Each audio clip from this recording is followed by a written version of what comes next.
Right, guys. Well, I don't have the flexibility. There's certainly the room in this room of mine to do that. But I'm hoping it gives you a little bit of a visualization of what I mean. It's the flailers, okay? So in most fights that you'll see, which involve just normal people at the end of the day, 99% of people are normal in the sense that they don't have real, true, proper fighting training. They might have had your karate class and that, but we're talking proper in-ring experience and that. 99% of people don't have that, and when they have the adrenaline in their body, even if they are, most of the time they forget what they do. I say there's always that 1% that you need to be aware of who are like street fighters and stuff.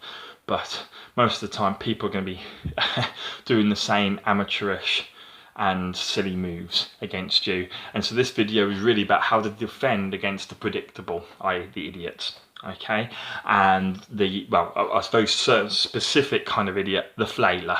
Let's just call him that. There's no official name for it, but I'm just going to call it the flailer.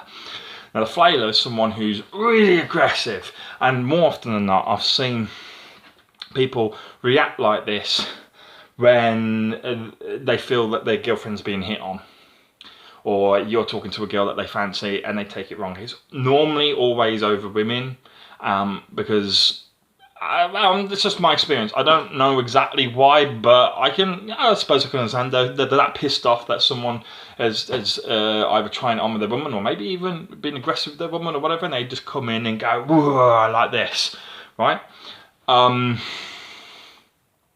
It's pure aggression. Okay, now it actually can be quite effective, especially for someone who doesn't know how to fight. Their aggression, their sort of primal, almost Stone Age man is coming out, where they're just in their head, they are trying to kill you. They're trying to do serious harm and serious damage to you.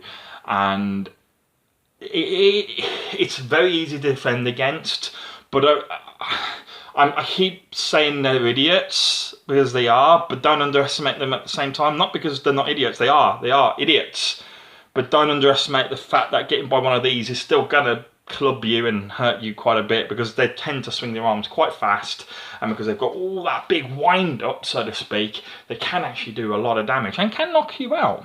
Okay, so be aware that these guys who are going to come in flailing at you can seriously hurt you, but they are very, very easy to defend against. They are idiots who have no idea what they're doing, and more often than not they're being led by emotion, which you can play on it.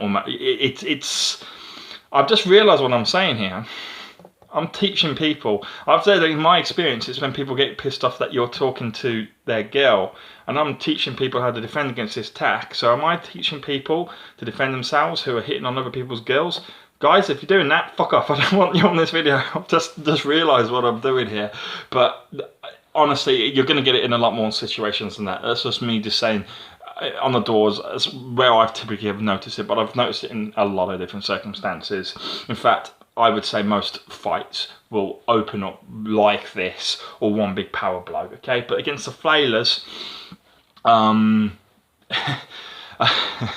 forgive me guys, I am not encouraging people to chat up your girls, no, in no means but whatsoever. In fact, go watch my videos and you'll learn how to fight and defend yourself properly. Okay, there you go. I'm doing this for you, not the other way around. But if people are coming in flailing, they are very potentially quite dangerous if they clip you, because they can hurt, but they're less dangerous for other reasons. We'll get into it. First of all, yeah, the force of impact can be quite a bit, but they keep coming from above, okay, or from the side, swinging big hooks. That means that only this part of your head is really vulnerable if they're a similar height to you. Now, if they're down here, then it's a bit of a different ball game. But if they're a similar height to you, really it's your top of your head that you need to be just aware of. Tuck your chin in, just to cover your chin. Bring your shoulder across, cover your jaw, because they're the ones that can do damage. Bring your guard up nice and high, and just cover. Okay. In fact, actually, their biggest advantage, which is sheer aggression, is their main disadvantage, and the one that you're going to be picking up on. And that is because they're swinging at you a lot, they're going to get tired really quickly. Okay, and so make them swing and make them miss. Okay, so this is it's only if you've got the balls really to kind of stand there and a little bit enough of the talent to kind of get out of the way, but you cover up and you move out of the way, okay, and you let them swing. A lot of the attacks are going to miss or bounce off you, and when they're open, I mean, bear in mind that if they're swinging with both arms, they're going to be coming at quite a pace. So even if you see a gap, there's another fist coming straight at you. So you've got to, if you take advantage of a gap, you've really got to snap out. Bang! You've got to really snap out. You're not looking to go bang and hit them proper. You're just looking at trying to shock the system, because if they get hit back, they're going to be, oh, it's going to really throw them off balance, because normally they're coming forwards towards you. So really you want to try and take them off balance, okay? And as I say, it's their aggression. Let them burn out. But in the meantime, try and keep them off their balance, so coming towards you. Make sure you've got a good takedown defense, so that your right foot or your back foot is as far really as it needs to be. So if they bang into you, they're not going to push you over. But ultimately, kind of almost draw them in, and if you can, grab the head and pull it down, and they'll hit the ground straight away. You won't even have to punch them to take them out. If they're flailing and they're coming towards you, it's the same with any charging opponent. If you can grab their head, it's a little hard with short hair like mine, but you still go to the back of the head. You back off, as they would expect to normally get into you. You back off, grab the head, push it down, and then you just get out of there, because they're on the ground, and there's very few people who are able to resist that. If their forward momentum is taking them forwards anyway, you're just letting them go forwards that little bit further, okay, a little bit faster and a little bit harder. So that's really what I would say, is cover up, cover up, cover up. In fact, the best thing is to turn your side to them like a boxer. Say they're coming from this direction. Say cover your chin, cover your face there, cover up like that. And then, so you're back, bang, okay? Drag them down when you get the advantage, okay?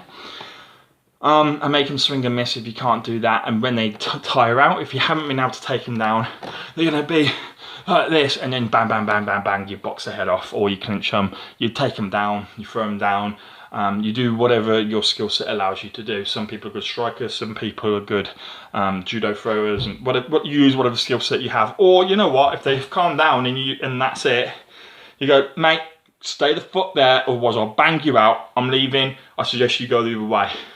So fight resolved. You don't always need to knock the other person out, guys, all right? And in fact, it's a nice resolution in some ways. But obviously, there we go. That's, in my opinion, the best way to deal with them. Let them tire themselves out and try to use their momentum to drag them down quickly. But if you do a movement, do it really quickly. And when you do it, keep your hands high, because that way when they flail, they're going to be hitting your arms rather than your head. You still need to protect yourself as you're going for the head and dragging it. It's only once you've got a grip on the head that you're fairly safe, okay? Up to that point, it's danger zone. So make sure you're covered up, okay, with your arms. I don't know if I will show that on any sparring videos, because I like to teach good fighting, but I might actually play the protagonist in that. I'll come in flailing and I'll be wanting my opponent to defend themselves. I certainly might do it as a charger, you know, charging in, trying to use my, almost like rugby tackle the opponent. There we go, there's some ideas. But thanks guys for tuning in, I hope that helped. And don't chat up people's girls if this is why you're watching it. Nice one.